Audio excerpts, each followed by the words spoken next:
Hi, I'm Mac McCarthy, and I help people with their breakups. And today, got a few stories, but also, when do I unblock my ex? This seems to be actually one of the most popular videos on my channel, which has over 800 videos, I believe. If I'm in no contact, how long should I block my ex for? This is a common question. Can I unblock them to say happy birthday? Some people might think like, oh, that's petty. Oh, that's weak. It's probably a top 10 question I get asked. Not just can I unblock them, but their birthday's coming up. Should I say happy birthday? Or if your birthday's coming up, you're wondering, do you think they'll reach out to me? Birthdays are a big deal to a lot of people. It's really interesting. Hence, I guess why when you're a little kid, you go, I'm not going to invite you to my birthday when you really want to hurt someone. So if you like my channel, throw me a like. If you like this video, throw me a like. If you hate it, throw a not like. It's better to have an opinion. Put in the comments down below what you think about when do I block my ex. If you've had a situation before where you had enough, or when you made that decision and you thought, well, this was the right decision. I should have made this about 5 weeks ago. Otherwise, if you'd like to subscribe, hit the bell, and you'll be updated on all the live streams, I hope. And if you'd like to join my Instagram, I'm Coach Mac McCarthy on Instagram.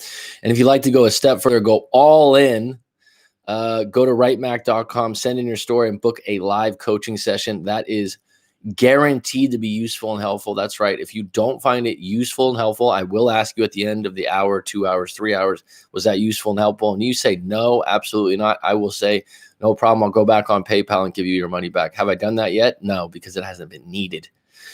Do I guarantee to get your ex back? Hell no. And if someone does do that, I would be highly suspicious of that.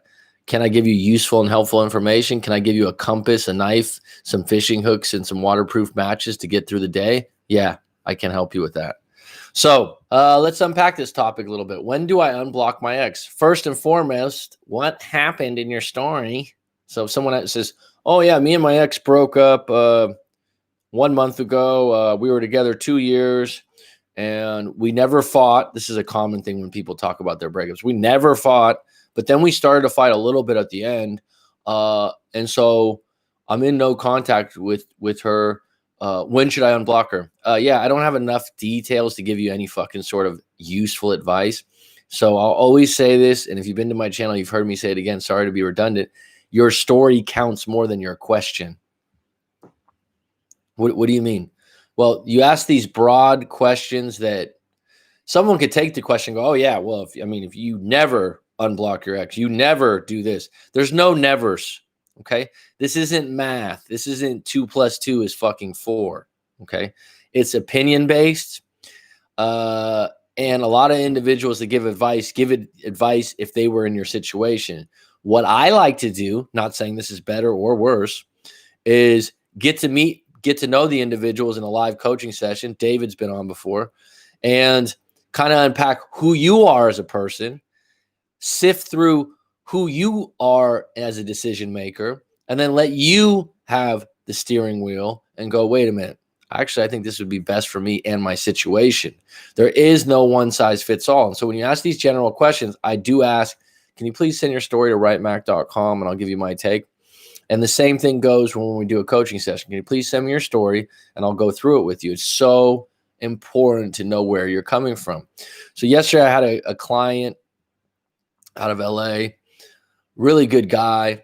And he was under the impression he really fucked up. He was with his girl for a little over a year. She had a eating disorder of some sort. And she told him he wasn't supportive enough. And basically, he doesn't know anything about eating disorders. He doesn't have anyone in his family that had an eating disorder. He's never dealt with it in his life. So what does he do? He just tells her, well, I think it's best you eat more often, things like that. Innocent answers with good intentions. And then he gets slammed for not being sensitive enough or not being supportive enough. How does he know that? So when you go through your story and that's something that you're feeling guilty about or you did wrong, and I go, hey, look, dude, you're doing the best you can with good intentions. That's all we can do in life, really. If you want to narrow everything down to, did I fuck up or did I do that or did I do something wrong? Come back and ask yourself, when you got into that situation, did you have good intentions? Did you just not know better? I mean, ignorance is bliss, but ignorance is also a get out of jail card. Like, some people don't know things. If someone's with someone and they have depression or they have certain bipolar, I don't know how to fully treat that. And so if someone starts accusing me, oh, you don't know what it's like to be bipolar. I don't know what it's like to be bipolar, and I'm not experienced nor trained to deal with that. And so if I gave you a positive comment or said, hey, brush yourself off, get off the deck, that's my way of trying to help you. And if you accuse me of not being sensitive enough, that's on you. That's on you. Now, if I went, oh, you're bipolar, oh, you're so full of shit, you're this, that would be completely negative and insensitive. But a lot of people dealing with partners that have, I don't know, some disorder or some mental illness, you got to ask yourself, if you're making an attempt, if you're working with them, at what point do you have to agree to disagree, or ask yourself, I'm not specialized in this. Would it be better for me to seek out someone that, maybe doesn't have these problems that I can't fix?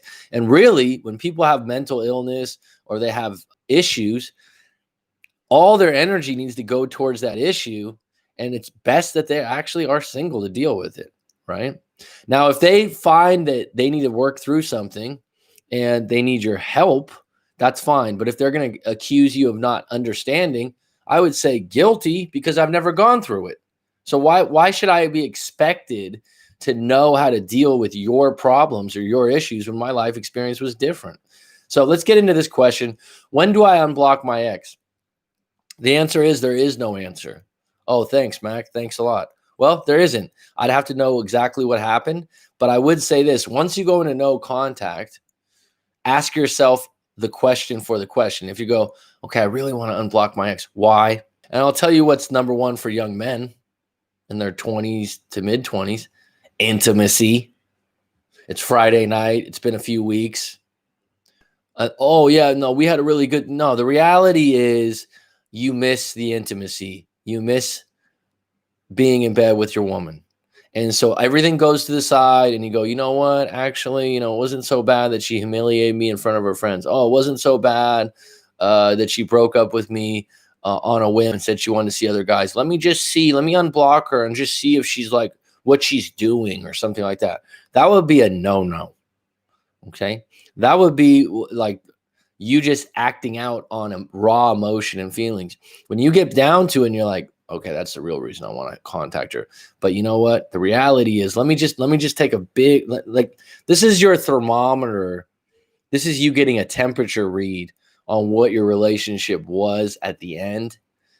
On a scale of 1 to 10, what's the trust? On a scale of 1 to 10, what was the connection? On a scale of 1 to 10, what was the intimacy?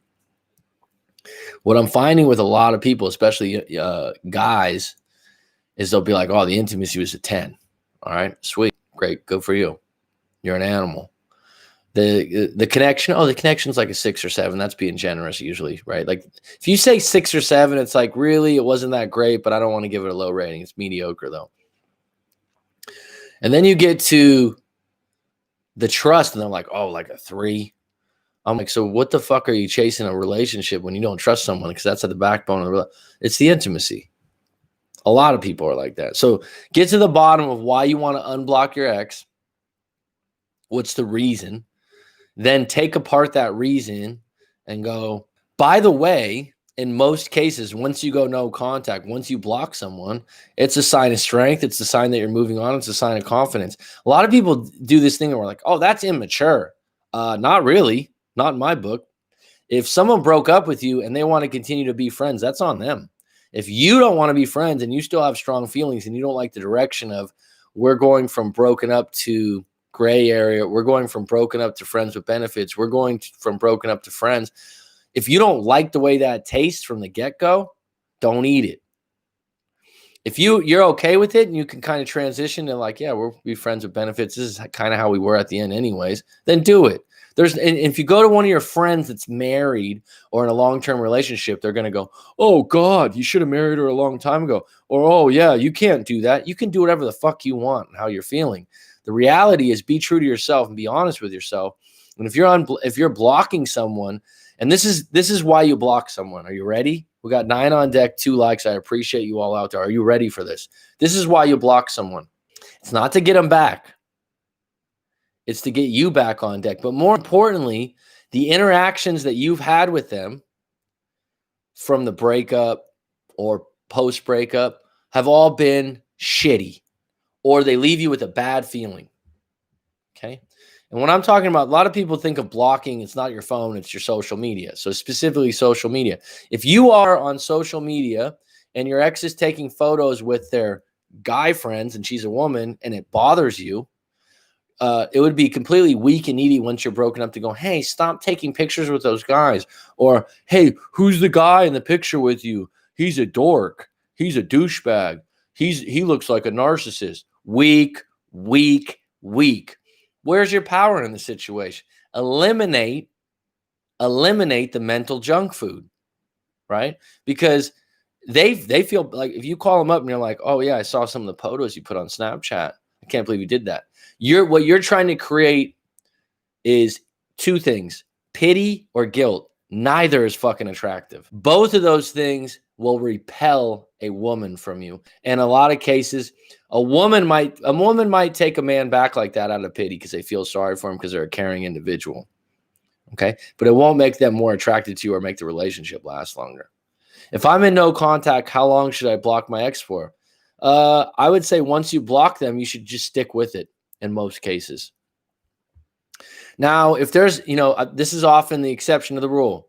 Okay. The next thing coming up, the birthday thing. Here's my answer. Here's my blanket answer. If you're going to say happy birthday, then just be prepared to go into the happy birthday with no expectations. What does that mean? If you see me on Coach Mac McCarthy Instagram, it's February 1st, which is my birthday, if you want to put it on the calendar. And David, who comes on the live stream sometimes, or Rob's like, oh, fuck, it's Mac's birthday. Happy birthday. David or Rob, even though they've been on the live stream, I've done some live coaching with David. He knows me a little bit. Dare I say he cares about me a little bit, right? He's like, oh, fuck, I'll throw him a happy birthday. If I don't respond, David's not going to fucking lose his shit and go to ground zero. He's just going to go, oh, fuck, maybe Mac didn't see the post or it's not that big a deal. That's how you want to say happy birthday to your ex. It's like, oh, happy birthday, hon. And if she doesn't say anything back, you're like, oh, I guess she didn't get the message, or I guess she didn't care. If you're like, oh my God, I can't believe she did that to me. Like she didn't even respond. Like, oh my God, don't do it then. Because somehow in your thick skull, you think sending a happy birthday will somehow reunite the fire of the relationship. And that's grandeurs going through your head, because most of the time, if anything, the person will say, oh, thanks for saying happy birthday. Thank you. They'll just acknowledge it, right? Because happy birthday is what? They get 100 of those in a day, by the way. So it's not even that special. They might get 10 in a day. Now, if someone's in the hospital or their family members in the hospital and you cared about that individual, then you might want to do that. Again, here's the thing. You unblock them. You say, hey, I just want to say I heard about your mom got COVID. I just hope she's okay, and I'm praying for her. Sweet. You don't that doesn't get attached to the idea of like, yeah, maybe deep. Like you got to ask yourself deep down, am I doing this with a hidden agenda that if I say something nice about her mom being sick, do you think she'll come back to me? No, you do it and you leave it alone. You do it as a human being that cares, and that's it. Just like I said, if you sent me a happy birthday and you just were like, oh, I just hope you have a good one, Mac. That's how you have to go into it. And I'll take it a step further. If you're in no contact for a long period of time and someone pops their head in the door and they go, hey, just seeing how you were doing, it doesn't mean you're back together. You got to start all over again and go out and see what it's like to be in each other's energy, in each other's space, see if it's not awkward and see if there's some flames flying. But the idea that, if I unblock them to send them a happy birthday, then they'll maybe soften up. Weak, extremely weak and needy. Can it work? Yes, for weak and needy individuals on the other end. So you know your partner better than I do. Now, in special cases and sorts, sometimes if you blocked your ex and the way the breakup ended, if I go through a breakup story with someone, I'm like, wait, the way you ended that, I'll give you an example. There was an individual I did some coaching sessions with, and the way they broke up was very emotional and very sudden. And during that time, they had a pet pass away. I've had multiple clients that had a pet pass away, and within a week or 2 weeks' time, they were highly sensitive. And I think it bleeds over into the relationship. And so something that bothers you a little bit bothers you a lot because you're sensitive. And so you can jump to conclusions and you can break up quick. Now, in those certain situations, in the moment, if you're stubborn or you're just one of those people that stick to your guns because that's who you are, okay, that's fine. If you tell me the whole story and you kind of soften up after a month and you were the one that was dead wrong or you were a little out of line or you overreacted, I'll tell that person, hey, look, you can unblock them and let them know that you don't hate them, or you can unblock them and let them know that maybe you overreacted, and maybe you can revisit that thing. If someone just flat out broke up with you, I need to know the circumstances. And so my long answer to this question, my tailored answer to this question is, I need to know your story to give you the proper advice on that. Your friend or family member needs to know the whole story to give you good advice on that. So beware, though, of a friend or family member that'll just give you the playbook that worked for them. Because I'm going to tell you right now, the playbook that works for your friend or family member will not necessarily work for you, because newsflash, you're not your friend or family member's personality most of the time, nor is your partner. Doesn't that make sense? It's like, I remember I was in this breakup years back and we were all watching Sunday football at a buddy's house, right? And this is, I used to really love watching the Niners play on Sunday. And I don't watch it as much as I used to, but I mean, it was a big day. You get together, you got your fantasy football and all this shit, right? It's fun no matter what. Well, being that I was in a breakup, I was down, right? I wasn't as excited about, the Niners. I wasn't excited about football Sunday, and everyone around you's amped up. They're you got the chips and guacamole passed around. You got beers. You're all excited and shit. And then like, everyone's like, oh yeah, fucking, Max a little down. This guy walks in. That's my buddy's buddy, right? You know what I mean by that? Like, it's a good friend of my friends. I've known him. I hung out with him. I have nothing bad to say about him, but it's not some dude that I would want to fucking hang out on the regular with. And the dude's, I'm just going to say he's pretty overweight, bit sloppy, bad drinker. And he's had the same girlfriend for like 4 years. I think he was in his early 30s and the girl was like in her early 20s. And I met his girlfriend once and she seemed scared of her shadow. I don't know their situation, but so this guy's like, oh yeah, I heard you broke up, man. Yeah. Well, I mean, all I do when I break up, man, is like, I'll break up. I'll just like, you know what I'm saying? I just don't even give a shit about her. And then like she knows that I saw someone else, and like I'll post that on Facebook or something, and like they always come back to me, and I'm just like, yeah, okay, Steve. In my head, like, that's a classic example of someone, if you went into his relationship and who he was with, and I don't even know. I mean, it doesn't even add up to what my situation is, because how I approach things is going to be much different than him. Whether he's telling the truth or not is another question, while he's drunk in front of buddies that his girlfriend just came back to him, no problems, no nothing, right? And then on top of it, it's like, yeah, like I've met your girlfriend before. She looks very shy and insecure and uncomfortable. And it seems to me like, my girlfriend's confident, independent, outgoing. So the idea that I'm just going to somehow play these little kids games or bully the situation wouldn't work, right? So you get some of these people and you got to really watch it, because even if you're in control of who you hang out with, you go to a party, you go to someone's like, yeah, Mac just broke up. And then this other person starts giving you a fucking advice based on their situation. And it's like, immediately you're just like, yeah, okay, dude. Like, you wouldn't even be able to pull my girlfriend. You wouldn't even be able to get her attention, right? And that might be shallow. Someone might be like, oh yeah. I'm just saying that you got to consider who is giving you this information. And a lot of people will go to every Tom, Dick, and Harry until they get the answer they want. And they'll go, oh yeah, what do you think? Should I unblock her or should I just call her? And some guy will go, oh, just call her, dude, because yeah, she's been waiting for your call or something like this. Nah, go to a specialist like myself, a breakup coach, someone else out there, or someone you respect their body of work or their relationship or their taste, for that matter. I mean, think about it like that. Like, if someone's in a relationship and they're close to you, a friend, family member, cousin, whatever, sister, brother, and you don't really like their partner, right? Like the way their partner treats them. This is a big one for me. It's like someone might have a hot woman, right? And I'm like, yeah, but he gets treated like a fucking doormat, right? I'm not going to take advice from that dude because his playbook and his relationship is like, happy wife, happy life or something like that. Or his playbook and his relationship is different than mine. And that's up to him. But that's why you always, when you go into this and you're like, you can go around and ask 15 people, when should I unblock? You'll get 10, 15 different answers. And if somewhere in your heart you think like, and someone somehow sells you on the idea that, oh, if you unblock them and you do this, this, and this, you'll get them back. You want to know the simplest formula to go to?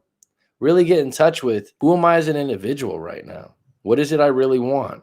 Is this person for me? And you have to go to an individual that's not biased and objective like myself to talk about this with, because if you don't, you're going to get bad advice. And you're going to get advice that you somehow feel like, oh shit, I'm back to ground zero. And that's the consequence of unblocking someone to say happy birthday. That's the consequence of unblocking someone to say, hey, how have you been? Hey, I just went by Ocean Beach and this is breakup Brad's fucking advice. Hey, I just went by the McDonald's we first met at, and I was just thinking of you. Ooh, that you throw out this little token of, I mean, if you're with someone that is confident, decent to good looking individual, and you throw one of those out there, they're going to go, oh yeah, you're fishing, aren't you? If anything, you're just going to make them really feel happy and everything like that. But if once you go into a blocking situation, ask yourself, why did you block them in the first place? And I've talked about this before. When you think about the friends you're hanging out with, do you ever have a friend hangover? You've hung out with a friend, you're like, damn, that person just doesn't even make me feel good when I hang out with them. They're always complaining. They're always negative. They're always putting me down in some way. I'm not talking about myself. I'm just saying, like, you start to hang out with people like this. It's like a friend hangover. If you're around your ex and you've broken up, and every time you guys hang out or you're around each other, right, you're kind of like, God, I just don't feel good. I feel right? Then you need to take ownership of that and block them. What's the alternative? Oh yeah, I've been, hey Mac, we've been broken up for six months, but I have been watching him on Facebook. Yeah, how's that going for you, dude? I mean, really, it's stalking. It's stalking people. Okay. All right, let me get into the live stream here. I had a really good sleep last night. I actually woke up at 4 a.m. I got a long story to tell you guys. One, probably not today, but really interesting. I might not make it a live stream. Exactly. You have to be true to yourself. Right on, David. Good to hear from you, bud. I hope your new job's doing well. Brian Union. I blocked mine. I'm never unblocking. Good for you. That's strong. And in most cases, you did it for a reason. You did it for a good reason. And you did it for you. This is what people get fucking twisted a lot of times. Oh, well, what about her? Or what about him? If I block him, he's going to think I don't like him. Well, what about the fact that every time you see them on Facebook or Snapchat, it hurts you? Can't fully heal when you keep getting the urge to check their profile. Absolutely. And if you have a lot of trouble with this, people think this is kind of funny, but I think it's absolutely healthy. Go on a social media fast. Don't make it about them.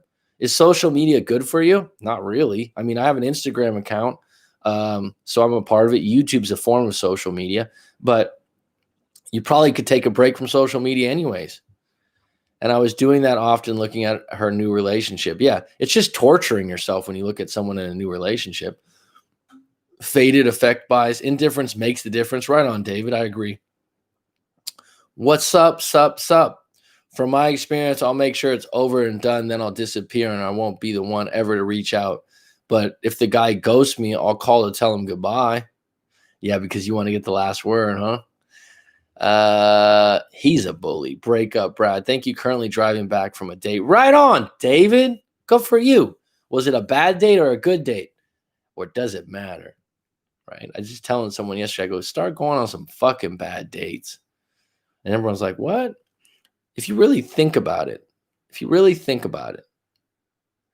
I used to think about this when I lived in San Diego on my single days in a college area that's vibrant and fun. you go out with your buddies, you go out to the bars, you go out to a club, you go out to a place. How many times out of 10 times is it really that great? Oh, does that make sense? Like, is every time you go like, oh, that was fucking epic, that was great? I mean, over half the times you're kind of like, yeah, it was all right. Yeah, I got a hangover in the morning, spent a bunch of money. I mean, out of those 10 times, is it producing for you for what you want? Especially like what's really overrated, and you don't realize this till you get a little bit older, is the idea of meeting women at a bar or a club, right? You're actually looking for a short, quick fix. It can work. You can meet someone extraordinary and fantastic and wonderful. But the reality is,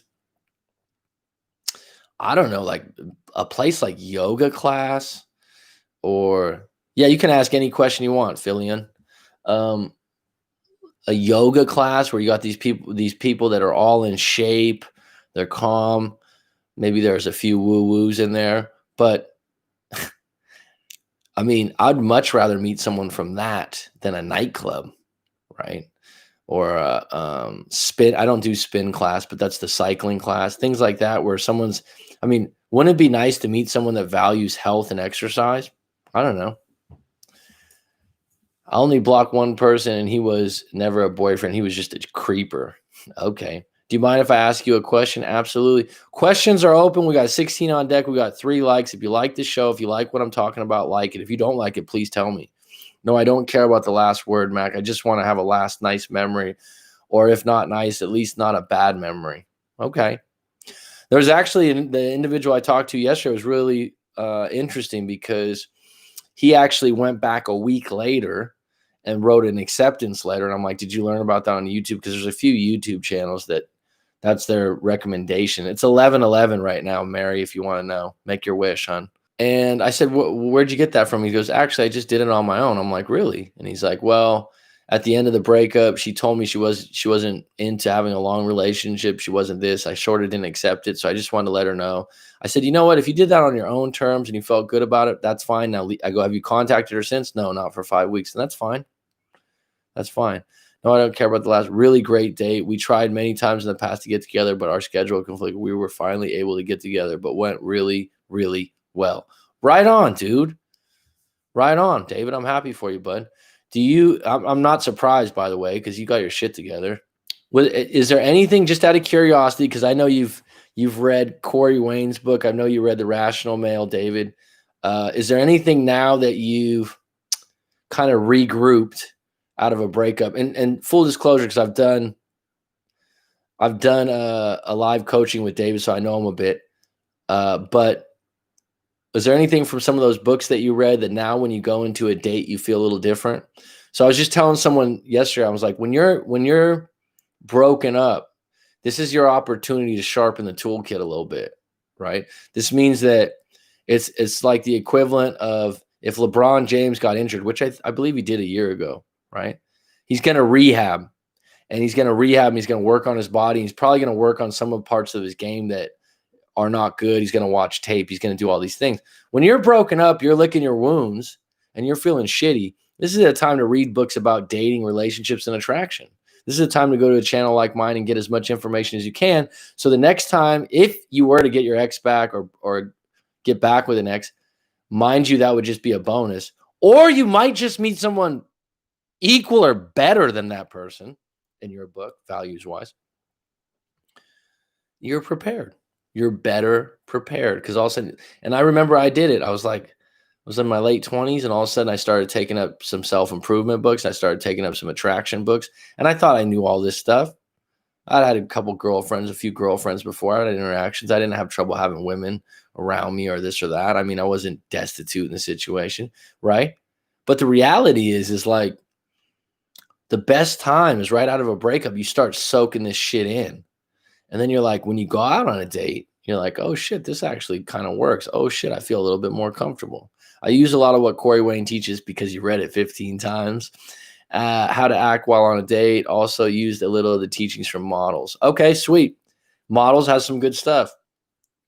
Currently reading Tactical Guide to Women's good. That's a good book. Sean Smith, I think, wrote it. The books I always recommend generally for a man are Rational Male, No More Mr. Nice Guy, Models, and The Tactical Guide to Women. After that, I think there's something called Atomic Attraction. You can go into that, but those three or four of those will give you a really nice base. And what I like about them is they're a little different. And so you take what you want. Some people really don't like Rational Male because it's very non-politically correct. It's a bit brazen, but I say that's why you do need to read it. And I like it. I like the humor in it. I like the candidness in it. Anytime you read a book, it's not your Bible, right? It's something that you're going to take a few nuggets from, but it's really nice when you start dating again. You're like, oh shit, the shit test. I got it. And you just kind of like, whew, where you used to be someone that might be overly apologetic. All right. Filion Ryan. What kind of name is that? Is that Filipino? Hey, Max. So my ex and I have been broken up for 1.5 months. I was acting pretty weak for the first 4 days, then went no contact. Well, don't feel bad, dude. If the first 4 days you're allowed to be weak and tired and hurt. She then blocked me and hasn't reached out. Before the breakup, I had to work out of town 3 weeks a month and home for a month. She started going out a lot with her friends with the bar, and I kept fighting about it. We ended up breaking up because she felt like I was trying to control her because I was upset that all of a sudden she was becoming a bar star. I've never heard that term, bar star, home for a week. Bottom line is, dude, so she, like, when you first started going out, she wasn't a bar star, quote unquote. And, you know, I've dealt with this before in a relationship where it was like, yeah, going out with your friends, going out for a girls' night, that's cool. Making it a regular thing on Friday and Saturday night where you get trashed and you come home at 2, no. You can have a few of those, and that's not being controlling. That's just saying, this is my boundary. If me and you are together, you're a representation of myself, and you know, it's making me uncomfortable. And to be honest with you, it's a little embarrassing as a man if your girl becomes a drunk at the bar all the time. And if that's not the person that you first fell for or were first with, then you have a right to say something. And the idea that maybe right now when you're hurt about it, you're like, oh, maybe I could have been more acceptable of it. Maybe I could have let it go. No. At this point, if that's who she wants to be and that's what she wants to do, and that doesn't line up with you, it's really hard to force someone to stop wanting to party because it's usually a phase in someone's life, especially if you're in your mid to late 20s. And if you've been together for a little while and she's sowing some oats right now and she's hanging out with single friends, I bet I'm right about this. If she's hanging out with single friends. Friends want you to do what they do. They want you to feel what they do. And if you're away for 3 weeks, the cat'll play. Practice dating. Currently reading Tactical Guide, No More Mr. Nice Guys, Next on My List. Also, The Subtle Art of Not Giving a Fuck. Good books, bro. Very good books. Yeah, I kind of understood what a bar star meant, but thanks for clarifying that. Yeah. Yeah, I mean, who wants their girlfriend to be that person? It's like you might have a friend here's what's really interesting about drinking. It's like someone that's your friend or a colleague, if they're a bar star or a heavy drinker and they kind of lose it sometimes, it could be funny to you. Like, it's not that big a deal. When it's your fucking girlfriend or your partner, no, it's not funny. When it's your sister or your brother or someone very close to you, it's not funny. It's not fun.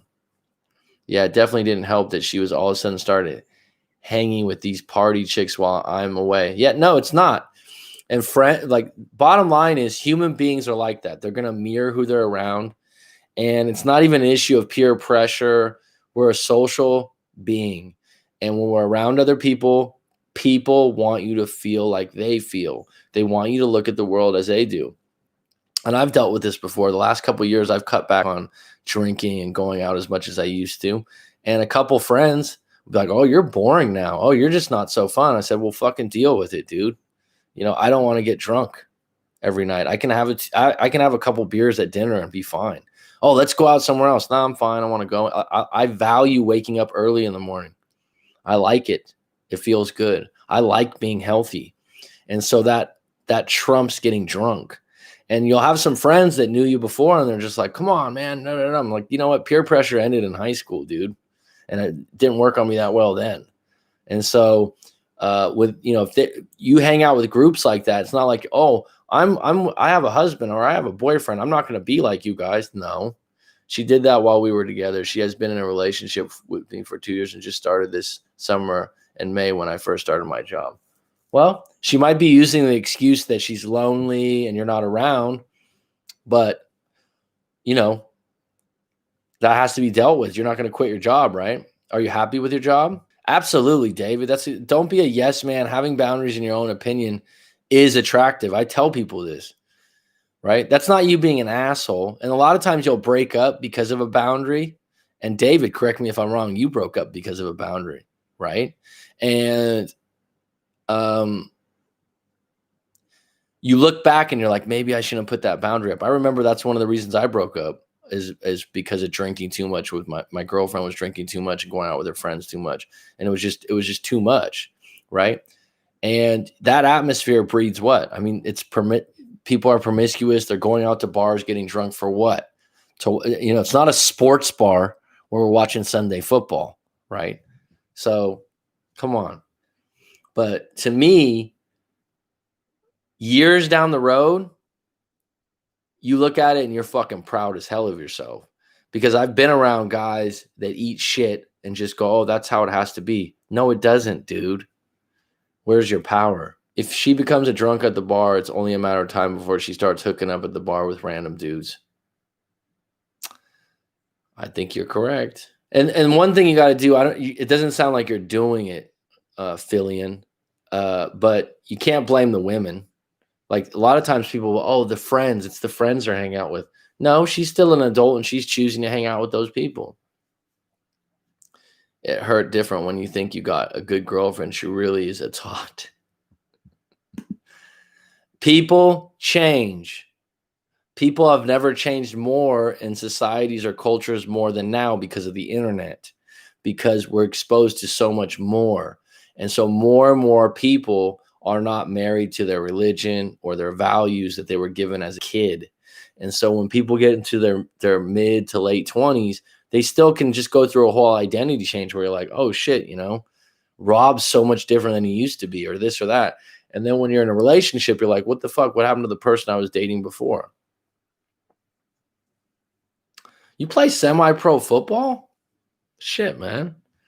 Is that like the same as the San Jose SaberCats? Fucking love it. Making big moves, man. What in regards to what? Maybe I missed something. I was actually a wild party guy before we met. She is the one who toned down, which is bizarre. Well, maybe you got to revisit that.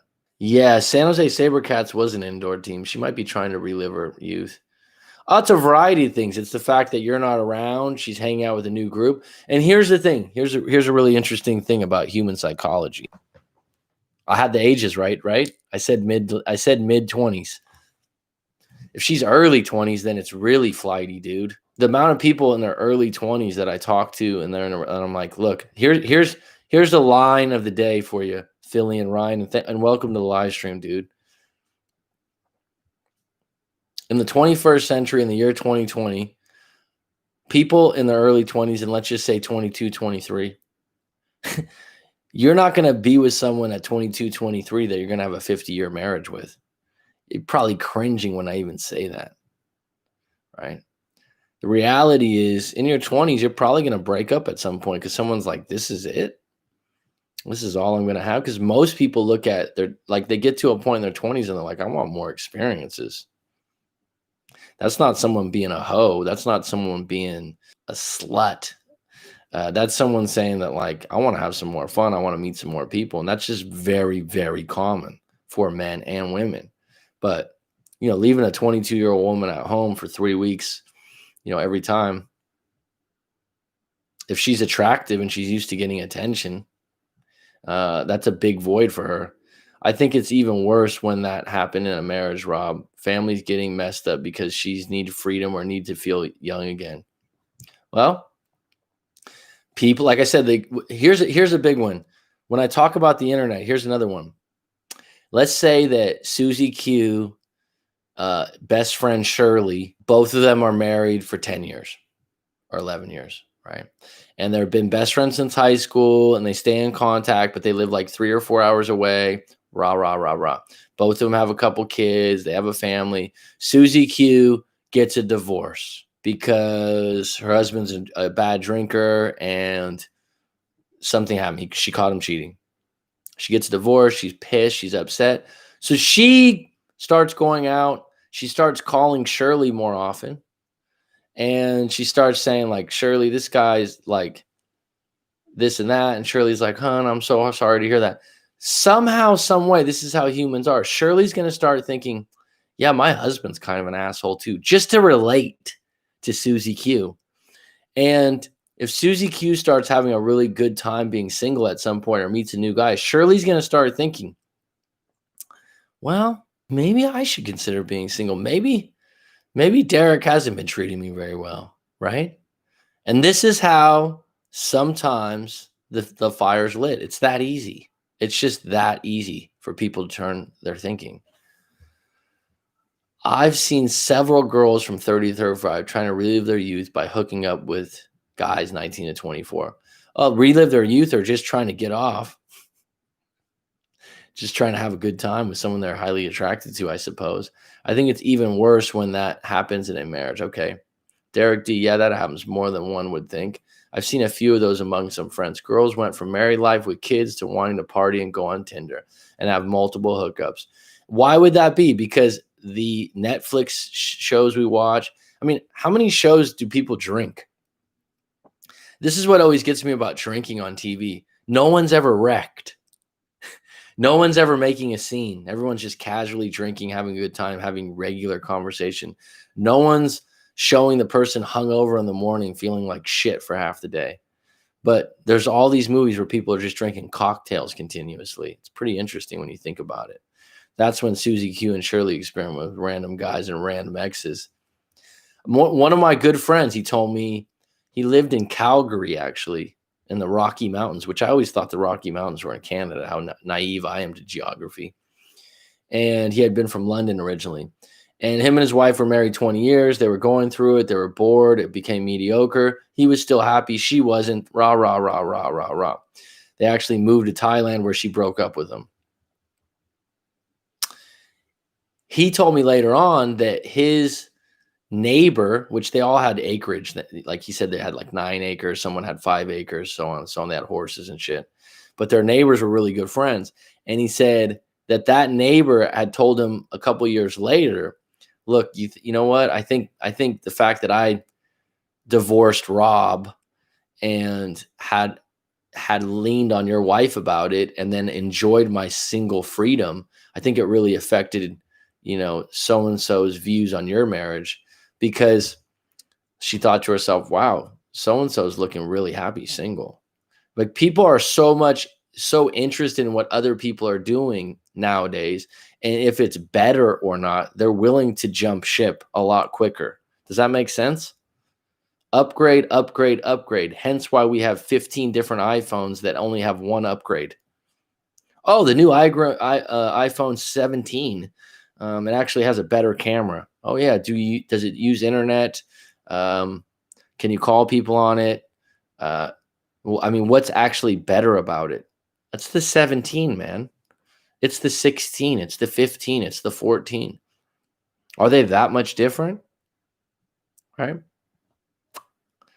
Netflix, do you play offense or defense? As Rolo says, stay single in your 29s. That's when Susie Q and shit. Oh, yeah, Rob. The media and fuck yeah. If you have a partner that watches a certain kind of programming, it's going to affect them.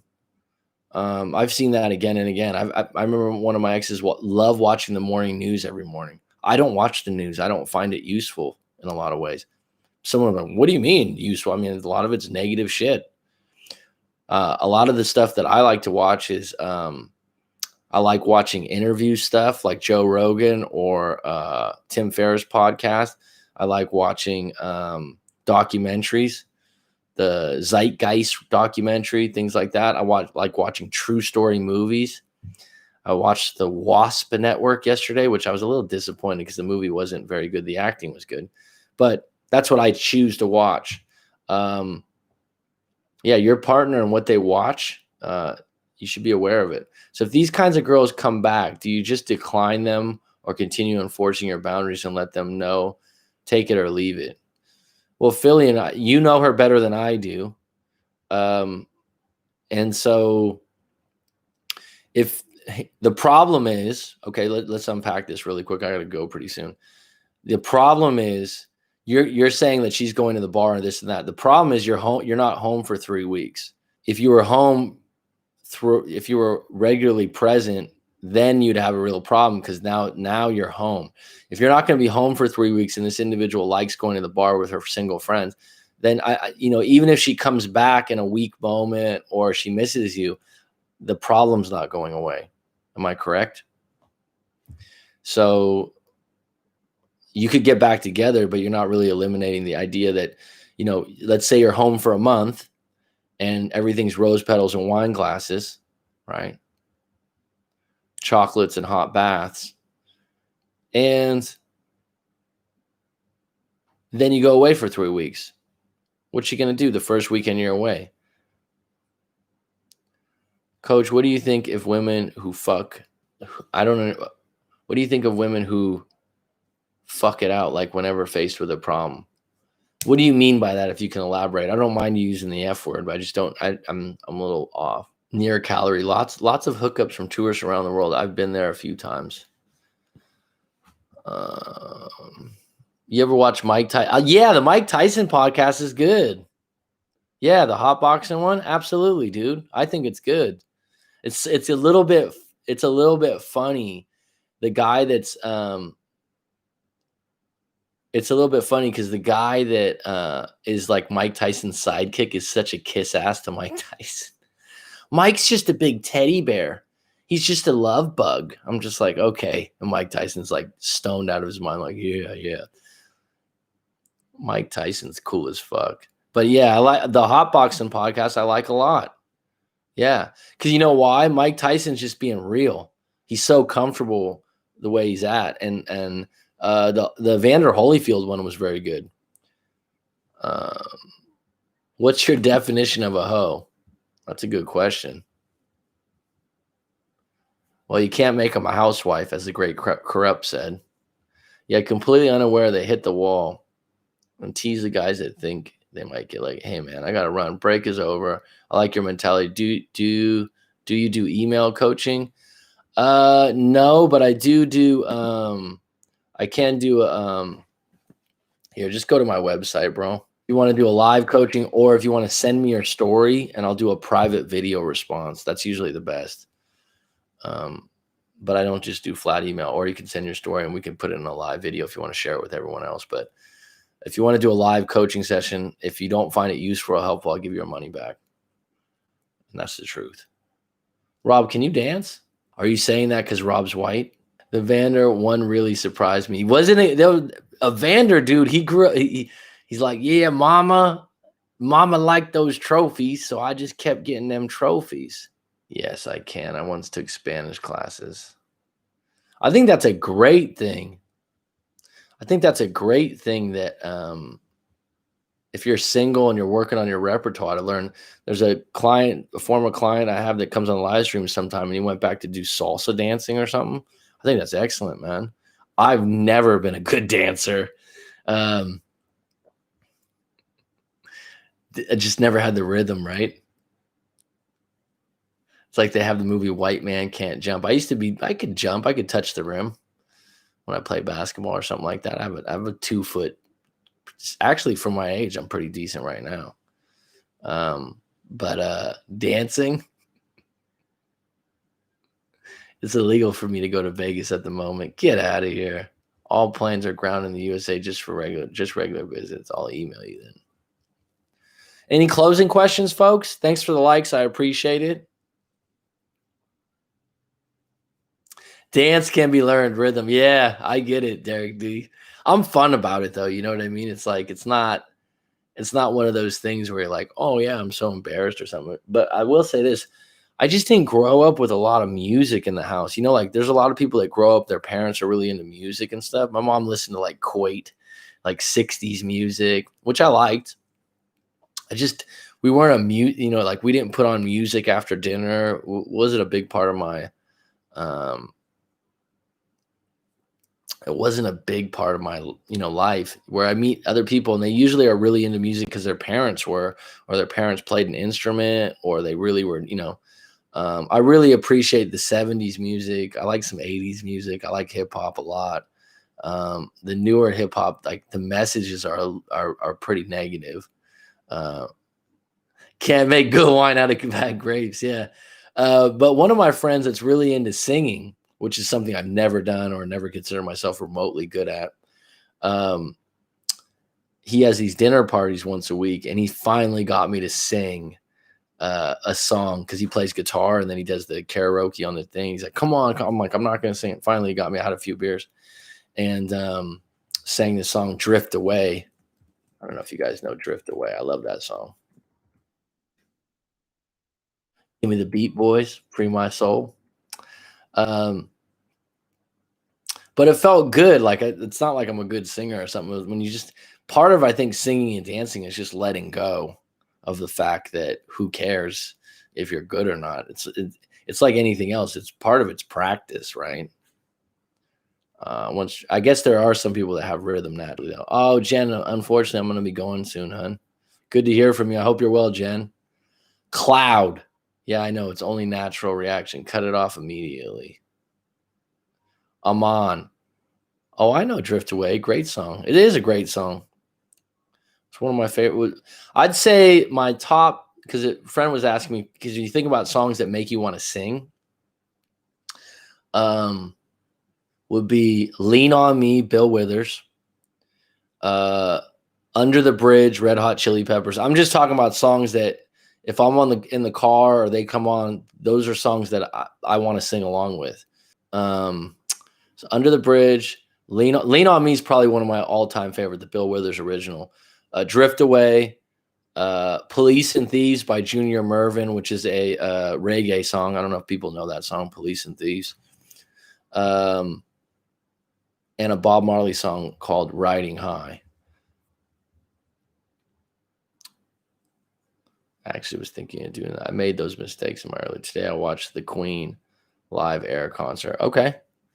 Queen's excellent too. Another one, Bites the Dust. Under Pressure is a great song. Any closing questions? I didn't even get to the stories today. I do have somewhere to go today. Caesar's Palace, Roller Girl, what's up? How are you, Roller Girl?